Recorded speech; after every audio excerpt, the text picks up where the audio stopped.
I am Naresh Naidu, Banking Awareness and Current Affairs faculty. So we have a question here, read it carefully. Which of the following regulates the securities market in India? Options are RBI, SEBI, IRDAI, TRAI. The answer for this question is option B, SEBI, Securities and Exchange Board of India. So SEBI regulates Indian stock markets or stock markets in India. So మనకి క్వశ్చన్లో ఇచ్చింది which is a security market here అని ఇచ్చారన్నమాట. Security market అన్నా, stock market, capital market are commodity market ఏది ఇచ్చినా answer is SEBI. So మనకి SEBI was established in the year 1988 April 12th.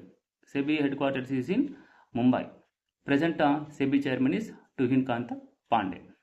So ఇక్కడ మనకి option B SEBI is answer for this question. మరి remaining options కూడా ఏంటో ఒకసారి మనం చెక్ చేయాలి. సో రిమైనింగ్ ఆప్షన్స్ ఏమి ఇచ్చారు? RBI, IRDI, TRAI. అంటే ఈ ఆర్బీఐ, ఐఆర్డిఐ, ట్రాయ్, సెబీ ఏవైతే ఆప్షన్స్ ఇచ్చారో ఇవన్నీ కూడా మనకి రెగ్యులేటరీ బాడీస్, అంటే నియంత్రణ సంస్థలు అంటారు.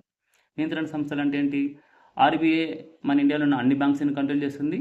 సెబీ స్టాక్ మార్కెట్స్ని కంట్రోల్ చేస్తుంది. స్టాక్ మార్కెట్స్ అంటే Bombay stock exchange and national stock exchange. And IRDI insurance regulatory and development authority of India. So మన ఇండియాలో ఉన్న ఇన్సూరెన్స్ కంపెనీస్ అన్నిటిని కూడా కంట్రోల్ చేసేది IRDI. Then TRAI, telecom regulatory authority of India. So telecom sector in India is controlled by Troy.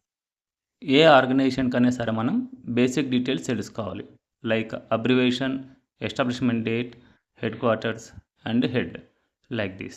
Okay, thank you.